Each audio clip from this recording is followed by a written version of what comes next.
Hi friends, ఈరోజు మనం గోంగూర చట్నీ ఎలా ప్రిపేర్ చేయాలో చూసాం. నేను 100 గ్రామ్స్ గోచిక్కుడు తీసుకున్నాను.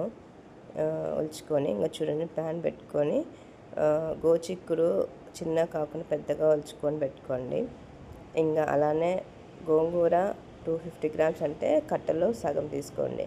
ఇంకా గోచిక్కుడు నేను 100 గ్రామ్స్ తీసుకున్నాను. అలానే 250 గ్రామ్స్ గోంగూర తీసుకొని రెండు మిక్స్ చేస్తున్నాను. చూడండి, ఈ చట్నీ చాలా బాగుంటుంది. బాగా కడిగేసి గోంగూర గోఆకులో వేయండి. చూడండి, వాటర్ అయితే అసలు ఉండకూడదు, తెమ్మ లేకుండా వేయండి. ఇంకా మనం స్టవ్ పైన పెట్టుకుందాము. చూడండి, ఇంకా నేను స్టవ్ పైన సిమ్లో పెట్టండి, హైలో పెట్టకూడదు. ఇంకా ఒక 10 నుంచి 15 పచ్చిమిరపకాయలు కట్ చేసుకొని వేసుకోండి. చూడండి, ఆల్మోస్ట్ గోంగూర ఆ వేడికే ఇమిరిపోతుంది. ఇంకా 10 to 15 పచ్చిమిరపకాయలు నేను కట్ చేసి పెట్టుకున్నాను. కట్ చేసుకోవచ్చు, లేదంటే అలానే వేసుకోవచ్చు. కారం కొంచెం ఎక్కువ ఉంటేనే బాగుంటుంది. మూత పెట్టేసేయండి. ఒక 10 minutes ఉడకనిచ్చండి. అవి బాగా ఉడికిపోతాయి. గోంగూర ఒక 5 minutesకే ఎగిపోతుంది. ఇంకా ఇది చట్నీ కదా, ఇది డిఫరెంట్ చట్నీ. మామూలుగా అయితే నూనెలో వేయించుతాను, నేను నూనెలో వేయించుకుని ఉడకబెడుతున్నాను. చూడండి, ఆల్మోస్ట్ అంతా ఉడికిపోయింది.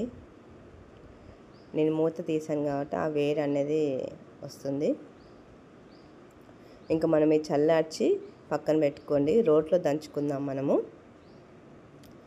చూడండి, రోట్లో చల్లార్చినాక రోట్లో దంచుతున్నాను. బాగా అంత మెత్తగా కాకుండా అంత అలానే ఉండకుండా బాగా ఒక 50% దంచండి, బాగుంటుంది. ఇంకా నేను శనగింజలు వేయించుకొని పొడి కొట్టుకుంటున్నాను. ఇంకా నేను కొంచెం తగినంత ఉప్పు వేస్తున్నాను. ఒకేసారి వేయకుండా కొంచెం కొంచెం వేసుకోండి. ఒకేసారి వేస్తే మీకు ఎంత వేసాననేది తెలియదు. ఉప్పు రాసి అయితే మళ్ళీ అస్సలు బాగుండదు. అందుకని కొంచెం కొంచెం వేస్తున్నాను. ఈ చట్నీ మటుకు రోల్లో దంచుకొని చేస్తేనే బాగుంటుంది మిక్సీల కన్నా.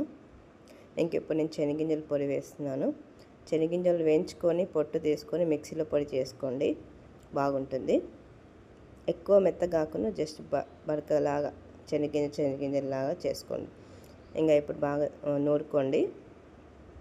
ఒక 2 to 3 minutes నూరుకున్నాక మనం చూడండి, ఆల్మోస్ట్ అంతా చట్నీ రెడీ అయిపోయింది. ఇంకా మనము పోపు వేసుకుందాము. పోపులో దీంట్లో ఏంటంటే సాసోలు, జీలకర్ర అవన్నీ ఏం అవసరం లేదు. ఆనియన్, కరివేపాకు, నూనె అంతే. మీకు కావాలనుకుంటే తెల్లగడ్డలు కూడా వేసుకోవచ్చు. నేనైతే తెల్లగడ్డలు వేయలేదు. చూడండి, ఆల్మోస్ట్ అంతా అయిపోయింది చట్నీ. ఇంకా మనం పోపుకి రెడీ చేసుకొని ఆయిల్ వేస్తున్నాను. ఆయిల్ హీట్ అయ్యాక కరివేపాకు, ఆనియన్స్ వేసాను. చూడండి, కొంచెం బ్రౌనిష్ కలర్ వచ్చేంత వరకు వేయించండి. ఇంకా మనం ఏదైతే గోచిక్కుడు మనం నూరుకున్నామో రోల్లో, అది మనం వేస్తున్నాం. చూడండి, ఈ చట్నీ అయితే చాలా బాగుంటుంది. 2 days అయినా ఉంటుంది. గోంగూర అయితే కొంచెం పులుపు ఉంటుంది కాబట్టి కారం కొంచెం ఎక్కువ ఉంటేనే బాగుంటుంది. ఇది ఎర్ర గోగాకు, తెల్ల గోగాకు అయితే అంత పులుపు ఉండదు. ఇది మటుకు చాలా బాగుంటుంది.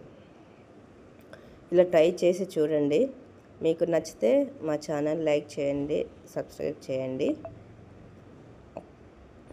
మా పిల్లలు అయితే చాలా ఇష్టంగా తింటారు. ఇది మా హస్బెండ్ కూడా చాలా బాగా తింటాడు. Thank you.